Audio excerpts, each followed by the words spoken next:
It's Derby weekend, round 2, and it is underway in the URC. The full-time whistle has just gone at Thomond Park, where those old rivals, Munster and Leinster, have locked horns again. And there's an argument this is the most intense rivalry in rugby outside of the international arena. I mean, there's some others that would rival it. Some of those New Zealand teams going head-to-head. The Stormers against the Bulls in South Africa.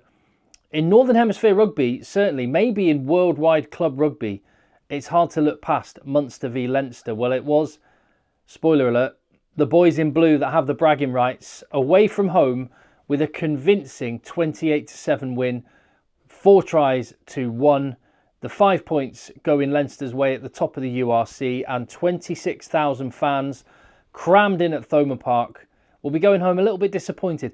Maybe not totally surprised at the result, but I think maybe a bit frustrated at the quality of the performance. There are reasons for that, and there's lots to talk about in this. There's lots of individual performances to discuss, bearing in mind the Six Nations is a month away. Oh man, Christmas is done.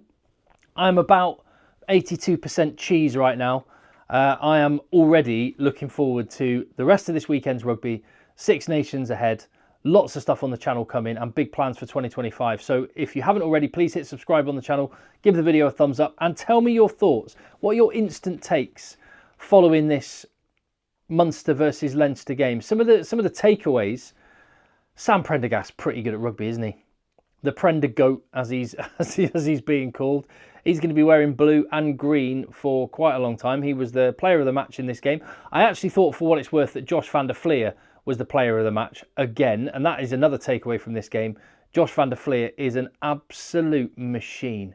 That guy is playing. He's playing rugby consistently of a high level right through November on the international stage, but all this season in the URC, he has been immense. Like at the level he was when he won World Player of the Year. He's been that good. But Sam Prendergast has been brilliant. The quality of his passing and the confidence with which he takes the ball to the line is very Johnny Sexton-esque. He's so brave, and that's probably the thing that separates him from Ross Byrne. And you noticed it as soon as Ross Byrne came on. Ross Byrne doesn't take the ball right to the line and risk being smashed like Johnny Sexton did and like Sam Prendergast does, and it just makes things happen. Gary Ringrose put in a monster shift, especially defensively, and I'd say Leinster's defence was huge in this game today.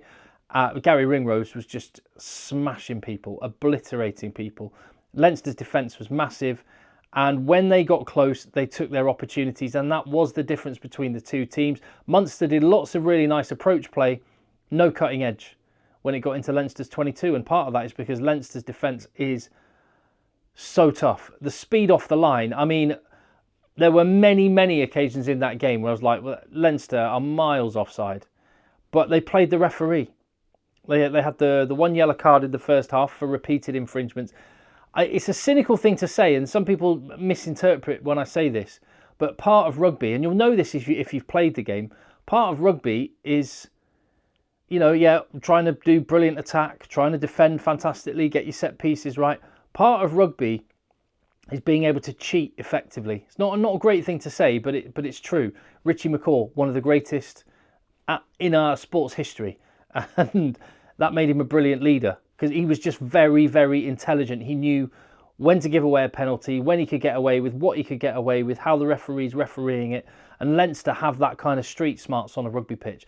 They give away good penalties at good times, which I know it's not a thing that you kind of want to celebrate, but I just think you have to take your hat off to it because they looked illegal a lot, but their line speed was so quick and they were getting away with it. So, I mean, crack on. Their defence was immense. Both teams are missing key players. I think this is probably the biggest takeaway from this game. Both teams were missing lots of big names.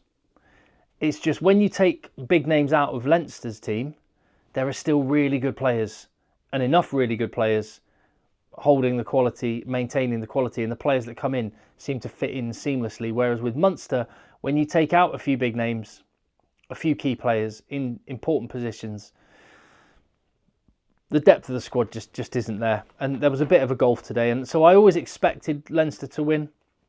I thought Munster would get closer. And I mean, Munster, flipping onto them, some of the big takeaways before I get into the actual deep dive into the game. Line-out issues, again. It's been an issue for Leinster recently. It's been an issue for Ireland. And now Munster have got the jitters at their set-piece time. And they were just, as I say, did lots of nice things. Lots and lots of effort. Just lacking quality when it really mattered. We were robbed, weren't we, of seeing Prendergast against Crowley. In this case, I mean, well, in fact, go back a few months and you'd have looked at this game in the calendar. Oh, the festive period match-up between Munster and Leinster. Brilliant. We'll get to see Frawley against Crowley. After the summer that Kieran Frawley had out in South Africa, you'd have been thinking Frawley v Crowley. Neither of those two were there. It was Prendergast against Billy Burns. And in fairness, Billy Burns I thought he had a really, really decent first half. Particularly managed to find grass with a lot of his kicks, took good options, and yeah, I mean, 5 minutes in, was it? Oh yeah, no, that was 5 minutes in. Leinster, yeah, Munster had a lot of the attack, and Leinster had to defend for long periods. Leinster were, as I said, very effective in Munster's 22, but after 5 minutes in, Robbie Henshaw had the rugby equivalent of an open goal. He just had to pass the ball to his winger, and he was in for a try. Was it Tommy O'Brien on that right wing? I think it was. Just had to get the ball to him, and he did a forward pass. And Munster had a bit of a let-off. The scrum pens were going Leinster's way. They went for a front peel on the line-out, and then Luke McGrath scored. And Luke McGrath had a really good first half as well. Someone who gets a lot of criticism, I think unjustifiably so. I've been looking at the depth of the Ireland 9 situation, and especially with Craig Casey being out, Conor Murray not involved in this game, I was looking at it sort of thinking, well, Ireland don't have many players. What are Leinster going to do? Luke McGrath had a really good game, found the hole, and that's one of the probably the most disappointing parts from Munster's point of view is, you know, I've coached my son's team for years. I coach a university team, and one of the absolute basics, non-negotiables you put in place when you're coaching a team, whatever level it is breakdown. You get your guards in. You get your guards, you get your bodyguards, you get two people like your pillars either side of a breakdown. And for definitely two of Leinster's tries, Munster's guards just, I don't know, went wandering off, did their own thing, leaving huge holes in the defensive line. That will be really disappointing because that is basic. I guess the positive side of that from Leinster's point of view is they were bending and manipulating Munster's defensive line and getting speed of ball that made it harder to defend, and that would be the flip side of that. Munster's response, really, really good hands, great there with advantage. Billy Burns goes for the crossfield kick, really good chance. Gavin Coombs manages to get it, tries to offload it off the deck, it doesn't quite go Munster's way, and that was a bit of it. Munster did lots and lots of good things, but knocking on the door, couldn't get through. Billy Burns was kicking well, getting territory. I do think, and it's easy to say, hindsight is always 20/20, but Munster should have taken some points when they were on offer. They had lots, particularly repeated penalties, which eventually led to a yellow card for Tommy O'Brien, eventually led to the try for Tom Ahern, eventually. But you just, 3, 6, 9, 12. Maybe it wouldn't have been enough to win, and maybe I actually, when you look at the scoreboard, Leinster not in top gear, a lot of defending, and they still managed to score 28 points. Maybe fair enough. Munster came into this one going, we're going to have to score a few tries if we're going to win. Maybe that's the case. Nevertheless, I don't know. I just thought 3, 6, 9, 12. They could have been in a position at half-time where they were really in touch, maybe even ahead, and then you never know. I think it was always going to go Leinster's way, so maybe I'm a bit more sympathetic to that one, but let me know what you think in the comments down below. Yeah, Billy Burns missed touch, and they got absolutely punished. Oh, that was after the second try, wasn't it? That was a big period. There was the yellow card. They were down a man, and Leinster managed to end that period with a try, 7-0 in the yellow card period, and that just showed that rugby intelligence.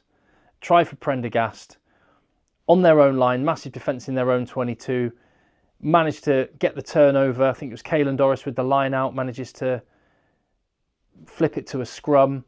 The lost line out for Munster and a scrum for Leinster turns into a scrum penalty, so they managed to clear. They work their way into Munster's 22 and then score the try. And that was just class rugby from them. Really disappointing, frustrating from Munster. They'll think they should have been at least 7-7, and there they were, 14-0 down, and now having to start chasing the game a little bit. In the second half, 42 minutes in, again, Munster had a kickable option. Yes, they're 14-0 down at this point. They go for the corner. Eventually, Tom Ahern gets the try. By the way, I've been to Thomond Park a bunch of times for Champions Cup matches. I love that place. The silence when there is a kick is... I don't think there's anywhere else quite like it. In fact, all of Ireland, I would say, when I've been to Leinster matches in Dublin, when I've been to Ireland matches, the way that this complete silence for the kicker is just magic. Now, a lot of people say that it's rude to boo or to jeer or whatever. I like the fact that different places do it their own way. In France, you get booed, and that's just the way it is. For example, I think there's something to be said for the fact that it's scarier for a kicker to kick in absolute silence. If you're in a big game against a hostile opposition set of fans who are your big rivals, and there's deathly silence, I think there's something even scarier about that. Anyway, I absolutely love it. 7 points to 14 is the fight back from Munster on. There's a bit of fighting going on. Well, pushing and shoving. McCarthy v Coombs, Porter and Byrne grabbing each other. Love it. But then Josh van der Fleer with the try. This has to be discussed. The Josh van der Fleer try. Bearing in mind it was 7 points to 14 at this point, and Leinster deserved to win. This did not decide the result, but I think there'll be a lot of people coming away from this game going, Mack Hansen was right in what he said last week about the officiating. Now, I'm not going to say whether I think that the calls were going Leinster's way. I've already talked about, I think there were a lot of offsides, but I think I'm not accusing the referee of being biased or having the calls go Leinster's way. I don't agree with that on this occasion, but I do think the quality overall, and this is all I will say, the quality overall of the officiating in the URC is not good enough. And I cannot be the only person that thought James Ryan must have been illegal to hold on to the ball on the deck for that long, counter rucks coming in, scrum half's not there, 5, 6, however many seconds, throw it off the deck, try, is what comes from it. Sure, how I don't understand. And what I don't understand is the referee didn't see it or had a different interpretation. That's what the TMO's there for. For things which are obvious, which the referee didn't miss, that's when the TMO should come in, particularly when it leads to a try-scoring situation. Now, if there's something in the laws which means that there's nothing wrong with that and you can do it, fine, but I don't think there is. And it looked odd. And it's going to throw a big load of gasoline on the little spark that Mack Hansen created last week. It's going to feed those flames that there's some sense of injustice. Now, I don't think it, as I say, don't think it affected the result. I think Leinster win this game, but it was at a crucial point in the game, and it was a bit of a head scratcher for me. As I say, I may be completely oblivious to a law or an interpretation or some directive that's been given that the referees were and the officials were officiating that one on. I don't know. Let me know in the comments what you thought. But I guess the bottom line is, whatever happens, you play to the whistle. There was quite a lot of appealing at the referee. You control what you can control. You can't control if a referee sees something or not. Get on with the game. There were just Munster players just ball watching. And when you sort of think about the pillars at the side of the rucks went missing in the first half, and now you've got players jabbering at a ref and not playing the game until the whistle's been blown. I mean, that's a coach killer and a head scratcher, and it's basic and shouldn't be done. And from there, 21-7 up.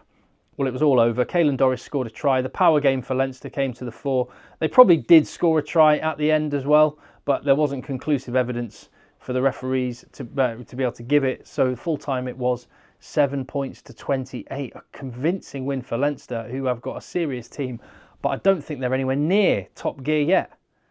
They will need to get there because Champions Cup is around the corner next weekend. But these derby weekends, these derby matches have been brilliant. With just a bit of a shame that a few of the big names were not there for this one, like they would be, and like they were last year for a big St Stephen's Day game.